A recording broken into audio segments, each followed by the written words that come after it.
front of us, and but that's how I would address pretty much any issue. I'm a former investigative reporter. How I approach many issues that come my way is I try to get the smartest people around me. I ask a lot of questions and then try to come up with the best decision possible for the people who would be impacted. You know, for me, it's about leading by example, and I give you a prime example. Dave Loebsack, Democrat from Iowa. The Rock Island Arsenal was looking for 3 provisions to be put in the National Defense Authorization Act. Dave Loebsack and I, first thing I did is I reached over to Dave and I said, hey, if we work on this together, we can get this done. We actually got it done in 5 months by working Democrat, Republican alike. It was good for our area, it's good for our country, and we got it done in 5 months, signed into law by the President of the United States last year. Where I differ on, and I get a lower score with some of the folks on our side that score us, is I support community block granting. I also supported the current Amtrak funding. She talks about an overall bill that I voted against. You know, sometimes what happens is you have a couple hundred things in a bill, and you've got to look at the overall thing. You know, but the fact of the matter is the current funding stayed in. We've got Amtrak coming Quad Cities to Chicago. I've always been a supporter of it. You know, I think we do need to prioritize our spending. We've got the I-74 bridge, for example. I worked on a bipartisan fashion. I talked to a gentleman with Local 309 of the Quad Cities. He won't take his wife or he won't even drive across that bridge because it's so bad. But working with Dave, I ended up I was able to get the Secretary of Transportation out to the bridge and finally got it highlighted to where Illinois finally prioritized it. You know, she talks about being a party line voter. The facts are a pretty difficult thing here because the fact of the matter is that Dan Lipinski out of Chicago, him and I vote together 34% of the time. Dave Loebsack, Davenport, Iowa, him and I vote together 34% of the time. You know, I try to find the common ground in Washington, D.C. I'm a uniter. You know, and we can talk about uniting, but it's in our actions and seeing how, you know, I've got legislation that I've signed on to and co-sponsored with Judy Chu, Dan Lipinski for manufacturing to try to help, you know, revive our manufacturing. So I think the key here is I've got a track record, and it's great that I do because people can actually really truly see that I am working across aisles and I'm trying to find that common ground to move this country forward. You know, and she talks about Tea Party extreme and all this stuff. Look, we've got people on both sides out here, and they want that perfect 100% bill that's perfect for them. Well, that never happens. It's us folks that are in the center. Heritage.org ranks me at a 57, which is a center-right legislator. And I'm pretty proud of that because I believe our district is a center-right. All right, we have another one from Allie Schmidt. Raising taxes on a fraction of a percent of the population won't do anything to help our debt. What will these candidates do to really, and that's in all caps, address spending? Why don't we start with Mr. Schilling on this one? Sure. You know, I think we've done some of the things in Washington, D.C., and across the board when it comes to the Department of Defense. Last year we cut out $487 billion from defense. We do not want to allow the sequestration to happen because it will gut our military and basically hollow it out. What we have to do is we've got to get the boot off the throat of the American job creator, because what's happening is more and more people are having to let people go. There's a lot of uncertainty right now that's out there that what we don't need, I don't believe, is tax increases. We need more taxpayers. And you do that by creating certainty here in the United States of America. The medical device tax, I mean, that's going to ship 43,000 jobs out of America. It's that kind of legislation that we can push through and block to keep those jobs here. You know, going through, I mean, we talk about duplicative services across the board. What I find is really interesting is people come out to the office and they're like, look, we know we've got to make cuts, but don't cut my stuff. On the farm bill, for example, we had cuts that we were doing to the nutrition program. And, you know, I'm one, I truly believe you don't take one nutrient away from those that truly need it. So what the plan that we had is that if you get $1 worth of heating assistance, you automatically qualify for $200 on up in food stamps and things like that. Well, what we want to do, which a lot of the people on the Ag Committee on the other side of the aisle were against, is we just want people to fill out an application, to qualify for the benefits they're going to receive from the taxpayer. We want to get the people that won the lottery or have $100,000 sitting in their savings and checking account off of the role of the taxpayer, so that the needy amongst us, the neediest folks amongst us, are taken care of. Because if we keep going the way we're going, eventually we're going to run out of money, and the people that will get hurt the hardest and first will be the poorest amongst us. Do you support a two-state solution to the Israel-Palestine ongoing crisis? And should our policies vis-a-vis Iran be driven by whatever prime minister? I stand fully and firmly behind Bibi Netanyahu and our ally over there, Israel. If you look at what's going on in the Middle East right now, it has become hostile territory. If you look at what happened, it's been since 1979 that we've had an ambassador killed. And this facility where he was at back in June the 6th, the Al-Qaeda came over there and blew a gaping hole into that facility. And as to why the State Department didn't have some type of a protection over there for this guy is beyond me. And that's Monday morning quarterback. But the fact of the matter is, this is a hostile territory, and I think that what we have to do is we have to stand with our friends. Israel is the only friend that we have over there, so I do stand with Israel. Yes, I do favor a two-state solution. I would, obviously, Israel is in a position where if it needs to defend itself, it can do that without our approval. I would hope that we could work together and make sure that through diplomacy and through sanctions that we can deal with this issue. It's critical for the security of the United States and for the security of Israel.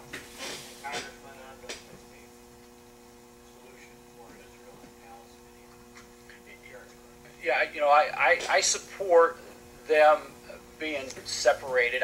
Here's the thing. President Obama wanted to go down to the 1967 lines and give back a bunch of land. I think that's the wrong thing to do, especially with the missiles that these folks have. They would desecrate Israel. I think that Israel should be able to defend, just like my opponent says here. And if they need some help from us, I think we should be there for them. They're our friends in that territory. Iran wants to take them out. The president of Iran has come right out and said, we want to get rid of Israel. And we as Americans need to be there for our friends. Question, changing gears, you mentioned the word competition throughout our dialogue this morning. And I want to touch about competition in education. As the U.S. continues to lag behind other countries, preparing our children for a global workforce, what should the federal role in education be? Start with this question. Sure. Never got a chance to answer the second question, so start. Well, I kind of had answered it a little bit before when Mark had asked, but certainly since we skipped over that. I can't think of a more important investment than education.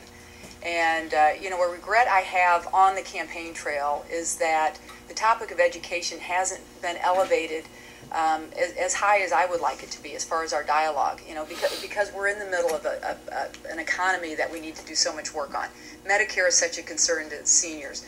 Social Security is such a concern. So, we've done I think, a good job of reaching out to the teacher community and talk with them about this. They don't like this idea of No Child Left Behind that led to teaching to the test. That's become a little bit of a buzzword anymore. I would favor teachers being involved in what should that curriculum be and how should they be judged on success. Because, we've got to make sure that we are holding our educators accountable for making sure that our kids are prepared for their future.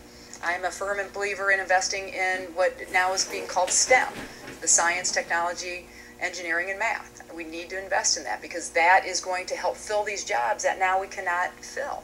We have this problem here in Rockford not being able to fill some of the jobs. That's why it was so encouraging just within the past week hearing about the Eiger Lab and the Rock Valley College investments in training. I am certainly and wholeheartedly against cutting Pell Grants, as my opponent has supported. There's $12 billion in Pell Grants that are in the Ryan, Romney, Schilling budget plan. And I think that's unconscionable. It is because of Pell Grants that so many people, so many families have been able to send their children to college. And we have many college. Rock Valley is an example. Rockford College is an example. And if you talk to those college presidents, say,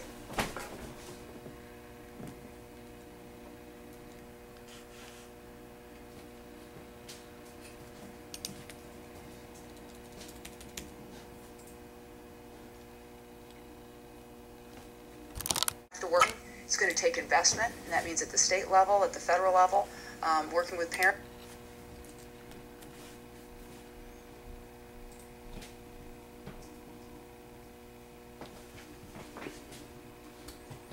Possibly come up with. And I think what I've seen in the Rockford community, though, is you're willing to take that on with investments, and you see it's a problem, and we need to work together on it. There are two very, very important things to this country, education being at the top and defense of this great nation. I'm a big believer in STEM. You know, here's the thing I do want to clarify is in Washington, D.C., we have a thing called baseline budgeting. And what they're doing, what she's talking about cuts, there's no cut to the amount of Pell Grants. Washington's the only place when you cut the amount of the increase down, that's a cut. Well, they're actually growing. So I think that's something that's very, very important to just be factual about. What we have to do is make sure we've got teachers that are qualified teaching, and the majority of them are. There's some things going on in Chicago right now where people don't want to have testing on teachers. I am not a supporter of taking and putting a complete blanket across the entire United States of America for testing. I think what we need to be able to do is when you have a child come in and they're at this point, and you've got to measure them on an individual basis. I think that's something huge. Another thing that hardly ever gets brought up is where available, there needs to be accountability on the parents' end. When my kids come home from school, you know, there's accountability there. And I know, you know, we've got a really bad situation. We've got kids in broken homes. I come from a broken home. But we've got to make sure that there's somebody there helping these kids, mentoring them, things like that. I'm big into the Boys and Girls Club. I think these are facilities that can really make a difference throughout our communities to get people, our future leaders out there and just helping them out. But I think that the key thing here is it's a no-brainer. If we're not educating our future, we're in a lot of trouble. Whether it's defense, manufacturing, what have you. I also believe that what we need to have happen is down in the most southern part of the district, we have a company, and one of the things that we've gotten away from is in the high schools where you can bring these kids in because of the funding levels that have gone away basically in Illinois.